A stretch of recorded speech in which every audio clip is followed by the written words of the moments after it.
सभी को नमस्कार। आज हम आपको प्रातः स्मरण मंत्र, प्रातः उठते ही प्रार्थना बोलने के क्या लाभ व महत्व हैं।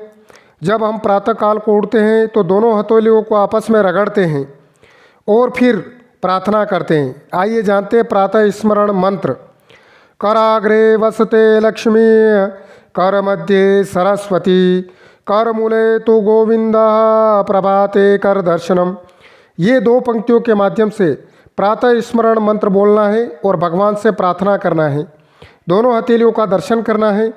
आइए जानते इस प्रार्थना का क्या अर्थ है। भावार्थ अर्थात मेरे हाथ के अग्रभाग में भगवती लक्ष्मी का निवास है, मध्य भाग में विद्यादात्री सरस्वती और मूल भाग में भगवान विष्णु का निवास है।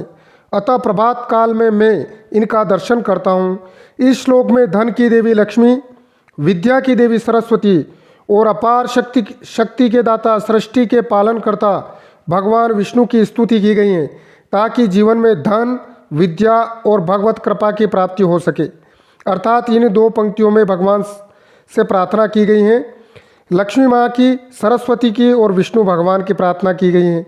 तो प्रातःकाल उठते ही दोनों हाथों को आपस में मसलना है और दोनों यह मंत्र बोलते हुए हाथों के दर्शन करना है। आइए इस मंत्र का क्या महत्व है, क्या लाभ है। आंखें भी रहेगी स्वस्थ। इस मंत्र के बोलने से आंखें स्वस्थ रहती है। कैसे? जब हम सुबह सोकर उठते हैं तो हमारी आंखें नींद में रहती हैं। ऐसे में यदि एकदम दूर की वस्तु या कहीं रोशनी पर हमारी नज़र पड़ेगी तो आंखों पर कुप्रभाव पड़ेगा। कर दर्शन करने का फायदा यह है, कर मतलब होता है हाथ, हाथ के दर्शन का यह फायदा है कि इससे दृष्टि धीरे धीरे स्थिर हो जाती है और आंखों पर कोई दुष्प्रभाव नहीं पड़ता है। तो इस प्रकार इस प्रार्थना के माध्यम से सबसे पहले हाथों के दर्शन होते हैं और उसके पश्चात दूसरी तरफ दृष्टिपात होता है, जिससे आंखों को फायदा होता है। यह इस प्रार्थना, इस मंत्र बोलने का यह लाभ है। तो यह वैज्ञानिक लाभ है। एक और इस मंत्र के बोलने का वैज्ञानिक लाभ है। प्रातः स्मरण मंत्र का वैज्ञानिक लाभ यह है कि इस मंत्र को बोलने से पूर्व हथेलियों को आपस में रगड़ने से पूरे शरीर में रक्त का संचार होता है, जिससे स्वास्थ्य में लाभदायक है। अचानक उठने के लिए डॉक्टर भी मना करते हैं।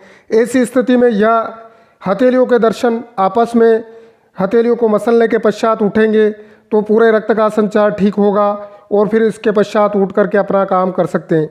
इस प्रकार यह प्रार्थना सभी विद्यार्थी, सभी सज्जनों को बोलना चाहिए, जिससे भगवान की कृपा प्राप्त हो।